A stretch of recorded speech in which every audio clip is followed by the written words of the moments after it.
What is up, guys? It is Bulldog Gamer here, and welcome back to another Battlefield 1 video up on my channel today. And in today's video, I'm going to talk about the new DLC that is about to come out in about a week for premium players, and about 2 weeks later for non-premium players.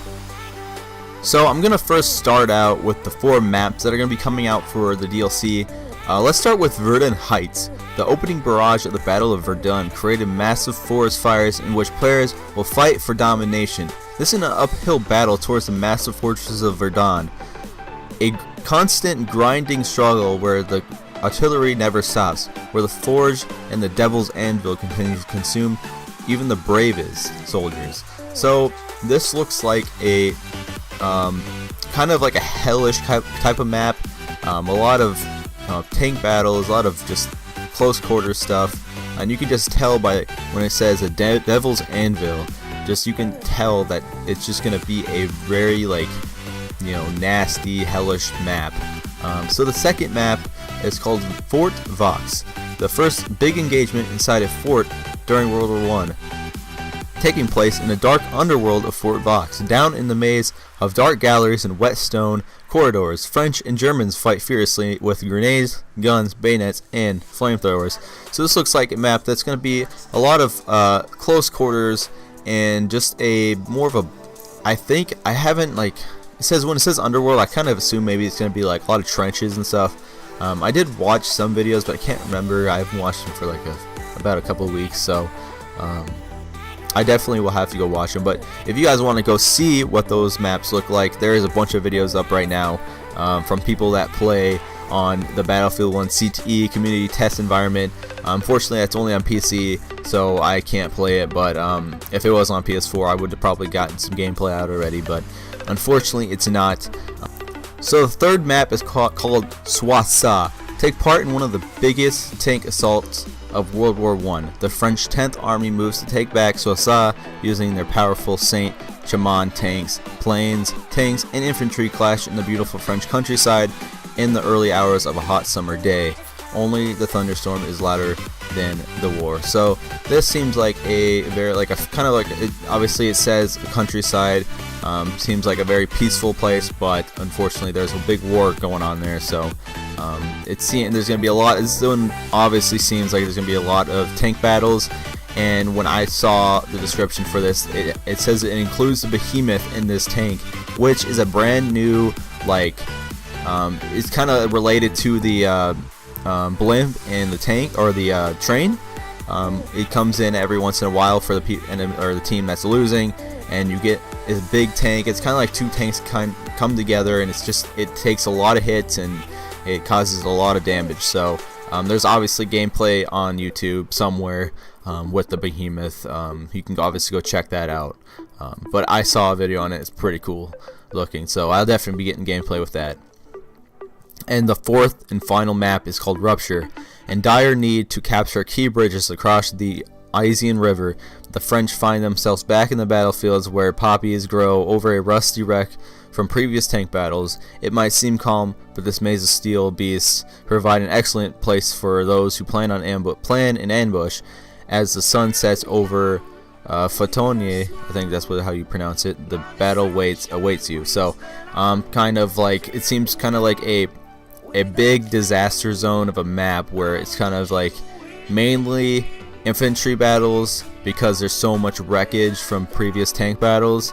That one looks like it's going to be a very interesting map. And like I said before this, you can find a bunch of gameplay on YouTube with gameplay on these maps, so you'll be able to check it out early. And also, this DLC is a French Army based DLC, so this is mostly going to be a French versus German. There might be the US in there, it might be British, I don't know, but mainly a French Army based DLC. Alright, so there's going to be 7 weapons in this DLC. The first one will be called the Ribaroli, the 1918. It's going to be in the assault class. It's going to be a submachine gun, and mainly it says it's going to be used as a tank. It's like used in a tank crew kind of manner. It holds 25 rounds in a magazine, and it's basically just a small SMG like most of the guns in the assault class. It looks like it's going to be a pretty good one over the other ones. The second one would be the RSC M1917. It's another semi-automatic rifle for the medic class. Holds 5 rounds, so hopefully it's going to be a high damage rifle, but we will see when the DLC comes out. The next one is the Labelle Model 1886. It's a scout rifle that holds 18 rounds in like a tube kind of way under the barrel. It looks really weird actually, but hopefully this will be another good sniper. If not, then probably not a lot of people will use it. The next one is the Chapette. It's a support LMG. It holds 20 rounds and it has like a U-shape magazine under the barrel. I did see a video on this, and apparently since it has a low magazine capacity, it is a very high damage LMG, which is good, and it's also good at range. So I'm pretty sure this will be a another, like, probably the best LMG in the game when it comes out. And also it does have a slow fire rate, so it's fairly accurate for an LMG. The next one is, I'm not going to try to pronounce this, it's a weird name. It's called Sadren Inertia. I don't know, I think it's kind of a shotgun looking thing. It's for the assault class. It's a 12 gauge semi-automatic shotgun, and it holds 5 rounds, so it should obviously, like any normal shotgun, it's pretty high damage. Should be good at close quarters. I don't usually use shotguns, but there's another shotgun for people that do use it. And then a pistol, an MLE 1903 extended. It's for a pilot or tanker, unfortunately, but it's extended. It has like basically an extended magazine, and it has it's extended barrel. A long barrel may increase the effective range, so that one looks like another good pistol that will be out in the DLC. And those are the 7 DLC weapons in the game. They look pretty good overall. Good, should give a better taste on what World War I was like. I do know, I read before, that a lot of these weapons actually weren't used in the war.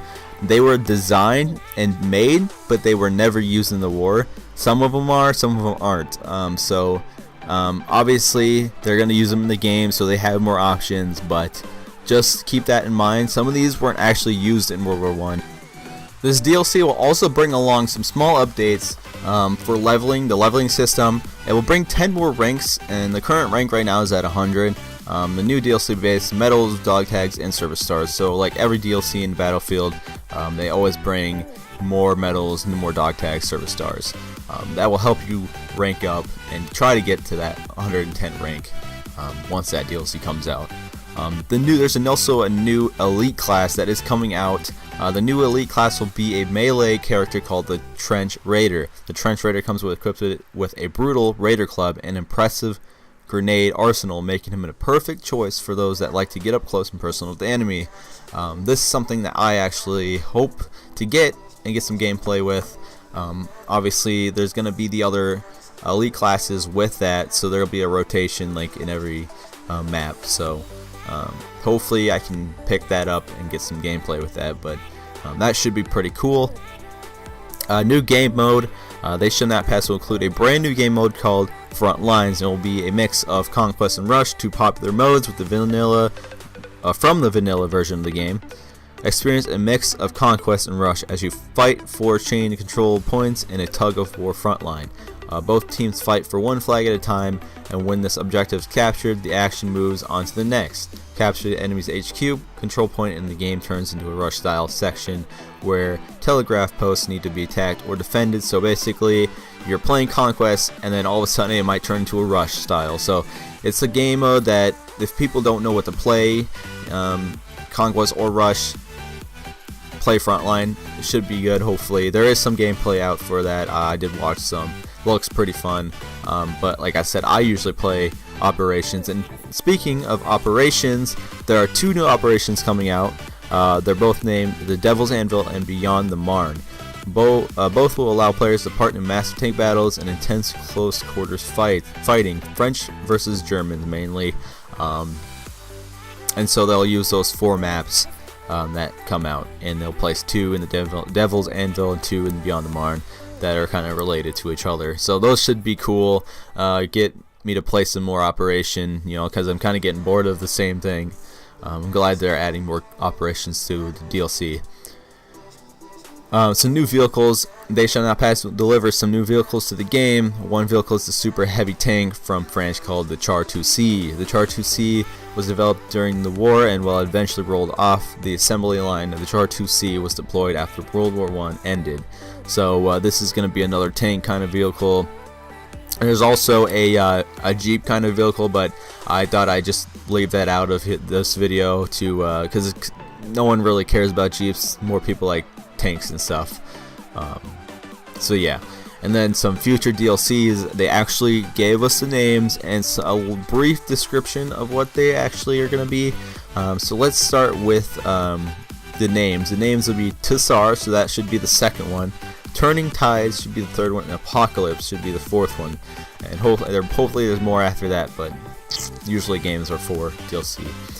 So the name of Tsar, let's start with the first one. So the name of Tsar will bring the Russian army. So this will be a Russian army DLC based DLC.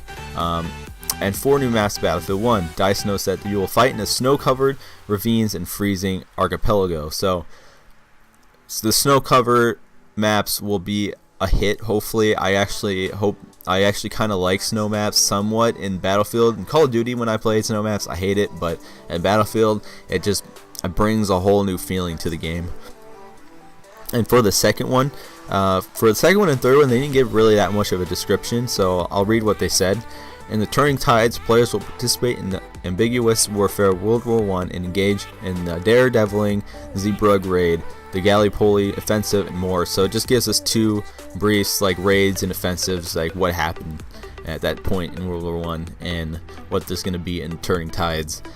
So there's not that much of a description at all.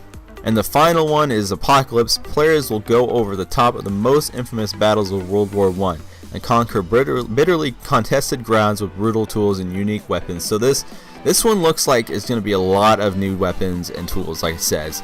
So this one might be a very much weapon-based DLC, obviously with, you know, new maps. But looks like they're planning on adding a lot of new weapons and stuff, unique ones into the war itself, and just like weird-looking weapons, I'm assuming. So yeah, so that is basically all the stuff I found for the DLC.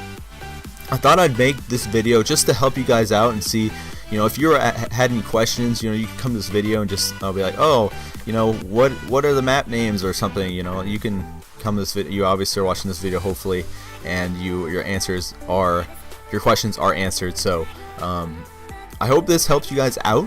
If it did, please drop a like and subscribe for more Battlefield 1 content in the future, and I will see you guys later. Peace out.